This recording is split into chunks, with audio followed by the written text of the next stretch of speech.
আর মুখ্যমন্ত্রী খালি হাতে আসবে ভবানী ভবনে, এটা হতে পারে না, কিছু তো দিতে হবে। আপনাদের আপনাদের আপনাদের রেশনে 2017 সালে 1500 টাকা ছিল রেশনে ভাতা। আমি পরে আরো বাড়িয়ে দেব, কিন্তু আপনাকে আমি দুর্গাপূজার গিফট দিয়ে গেলাম, অক্টোবর মাস থেকে 500 বাড়িয়ে 2000 টাকা করে দিয়ে গেলাম। সবাই ভালো থাকবেন সবাই, এরপরে আরো দেখে দেবো, ভালো করে কাজ করবেন। কর্মীদের তাদের বাড়ির কাছাকাছি পোস্টিং, অর্থাৎ কনস্টেবলদের জেলায়, অফিসারদের পার্শ্ববর্তী জেলাতে যাতে পোস্টিং পায়, তার জন্য আমি হোম সেক্রেটারি মহোদয়াকে বলেছি, ডিজিপি সিপিকে আমি বলেছি।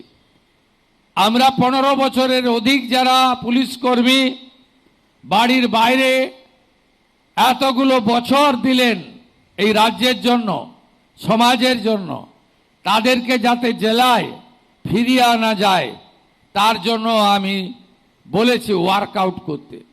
পুলিশ আবাসনের ক্ষেত্রে নতুন নতুন সুযোগ ব্যবহার, যে আবাসনগুলি আছে জল পড়ে এক একটা। কদিন আগেই আপনাদের এখানে কলকাতারই একটি পুলিশ আবাসনের ভিডিও আমার পুলিশ কর্মী পাঠিয়েছিলেন।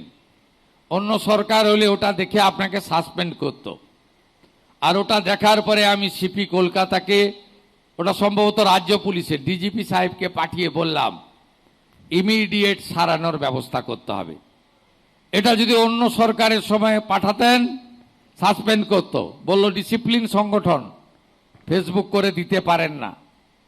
আপনাদের থানাগুলোর অবস্থাও কঠিন, 552টা থানা রয়েছে, অধিকাংশ থানায় বিল্ডিং নেই, অধিকাংশ থানায় ওখানে পুলিশ ব্যারাক নেই, মিনিমাম পরিশ্রুত পানীয় জল, আলো, একটু শারীরিক কসরত করার জন্য জায়গা, মাঠ, জিম, যেগুলো মিনিমাম লাগে, কোনো ব্যবস্থাই নেই।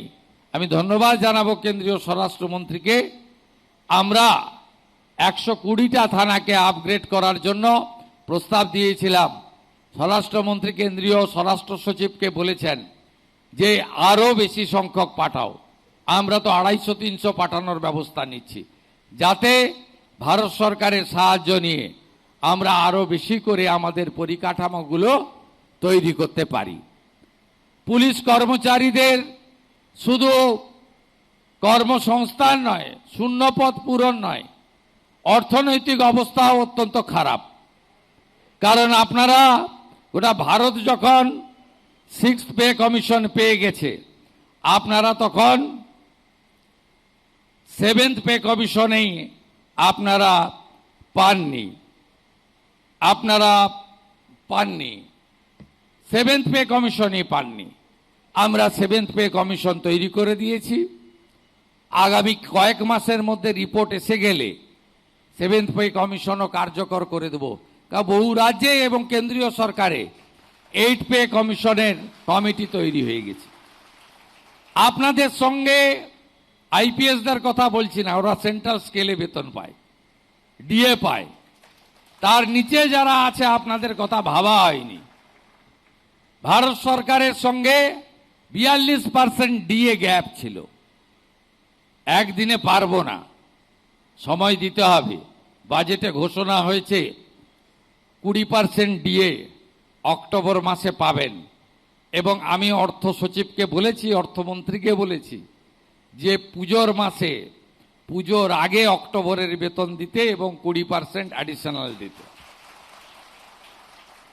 তাই আপনাদের সব কাজে আমার নজর রয়েছে। আপনারা তারাতলাতে যেভাবে 17টা মানুষকে বাঁচিয়েছেন, hats off to Kolkata police. রাজ্য পুলিশ যেভাবে বারুইপুরের ইনসিডেন্টে 0 টলারেন্স দেখিয়েছে, hats off to DGP and his team. মা বোন কন্যাদের উপরে অত্যাচার, আপনার যা করার করবেন, আইন মেনেই করবেন, আমি আছি। আমরা আর অভয়া চাই না। Baruipur is a very pathetic painful incident, কিন্তু সরকার চুপ করে থাকেনি। পুলিশ মন্ত্রীর মুখ উজ্জ্বল করেছে, আমি আপনাদের কাছে কৃতজ্ঞ। আপনাদের এটা মাথায় রেখে চলতে হবে। আজকে সকালেও কলকাতা পুলিশ এবং এসটিএফ কলকাতার পুরুলিয়া ডিস্ট্রিক্ট পুলিশকে ধন্যবাদ জানিয়েছি। একেবারে সিনেমার কায়দায় গেঁজা ভর্তি ট্রাক আটকেছে, রিকভারি করেছে। প্রচুর ছড়িয়ে পড়েছে এই যে সামাজিক ব্যাধি, এই ধরনের গেঁজা, চরস, হেরোইন, ফেন্সিডিল, ড্রাগের জন্য গোটা সমাজ ব্যবস্থা নষ্ট হয়ে যাচ্ছে। পুলিশকেই এর সমাধান করতে এগিয়ে আসতে হবে, জনজাগরণের কাজ করতে হবে। পুলিশ শুধু ল অ্যান্ড অর্ডার দেখলে হবে না। পুলিশকে, কলকাতা পুলিশের একটা স্কিম প্রকল্প আছে, যে সমস্ত বয়স্ক লোক রয়েছে সেই বয়স্ক লোকেদেরকে, যাদের দেখাশোনার কেউ নেই, ছেলে মেয়ে বিদেশে চলে গেছে, একাই থাকেন, আপনাদের একটা স্কিম আছে, ডিফাঙ্গ হয়ে আছে। দেখবেন কলকাতা পুলিশের যেখানে যেখানে ওসিরা, সার্জেন্টরা, অফিসাররা আছে, ওই এলাকায় বয়স্ক মানুষরা, তাদেরকে সাহায্য করবেন। এর জন্য আপনাদের আমরা দেখব।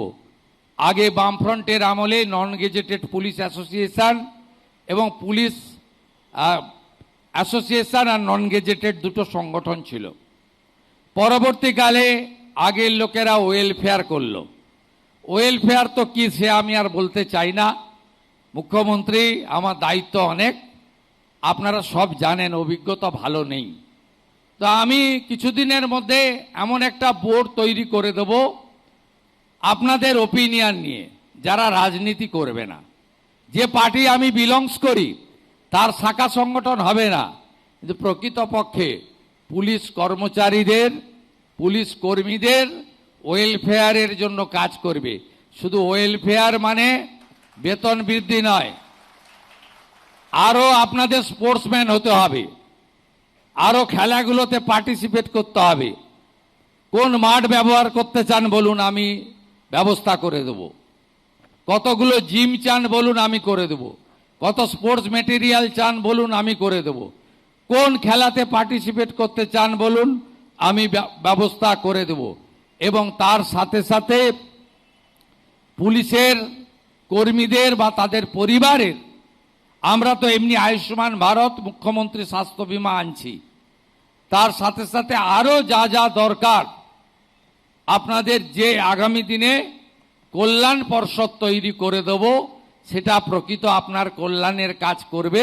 তাদেরকে কখনোই ইউনিফর্ম খুলে, টি শার্ট পরিয়ে মিছিল মিটিং লম্বা করার কাজে এই সরকার ব্যবহার করবে না।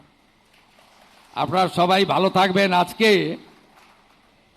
হিডকো এবং এনকেডি এর খুব ছোট্ট অনুষ্ঠান, এমন কিছু নয়। মুখ্যমন্ত্রী ছাতা, গামবুট আর রেনকোট দিতে এসছে তা নয়। আপনারা জানেন আগের মুখ্যমন্ত্রী, আমি কারো সমালোচনার লিমিটেশন থাকতে পারে, তিনি সিনিয়র, অনেক বয়সে বড়, তার খুব লিমিটেড মুভমেন্ট ছিল। কিন্তু আমার মুভমেন্টটা ভীষণ। আপনারা অনেকে কষ্ট পাচ্ছেন। সকাল 8টা থেকে শুরু হয়, রাত্রি 12টা পর্যন্ত। এক্ষুনি উত্তরবঙ্গ ফিরে এসে আবার নবান্ন, নবান্ন থেকে ওখানে ছোট খাটো প্রোগ্রাম থেকে বড় প্রোগ্রাম। আমি খুব এই বৃষ্টিতে খুব দেখছিলাম। আমি চাই না, এক তো আমি দড়ি বন্ধ করেছি, অনেক জায়গায় দড়ি টড়ি দিয়ে দেয়। মিনিমাম আমাদের টাইম থাকে তো কাজের, ওই 2-4 মিনিট একটু পাস করিয়ে দিলেই হয়, বেশিক্ষণ আটকে রাখতেও না বলি। কিন্তু আমার ভীষণ দেখে খারাপ লেগেছিল, এই 2-3 সপ্তাহ খুব বৃষ্টি হচ্ছে কলকাতাতে, সব ভিজছে, ভাঙা ছাতা, ভীষণ ভিজছে। আমি ডিজিপি সাহেব, সিপি সাহেবকে বললাম যে এরা তো আমার জন্য জ্বর হবে, এদের শরীর খারাপ হবে, ঘন ঘন ক্যালপল খেতে হবে। অতএব আমি তখন এই দুজনকে ডাকলাম, এনকেডি আর হিডকো, বললাম আপনাদের ওন ফান্ড থেকে আপনারা কলকাতা পুলিশ আর রাজ্য পুলিশের ট্রাফিকের লোকদের আর যারা রুট লাইনিং করে তাদের জন্য ভালো ছাতা, রেনকোট আর গামবুট একটু ব্যবস্থা করে দিতে পারবেন? ইনারা মুখ্যমন্ত্রী বলছেন, না বলার উপায় নেই। হ্যাঁ বললেন, হ্যাঁ, হাসি মুখে হ্যাঁ বলেছেন। মন্ত্রী অনুমোদন দিয়েছেন অগ্নিমিত্রা পাল, তাকেও ধন্যবাদ। তা সেটা আজকে আমি এখানে আপনাদের কাছে দিয়ে গেলাম। এটা আমার একটা মানবিক প্রয়াস, আমি নিজের চোখে দেখেছি, অন্য কিছু না। আর মুখ্যমন্ত্রী খালি হাতে আসবে ভবানী ভবনে, এটা হতে পারে না, কিছু তো দিতে হবে।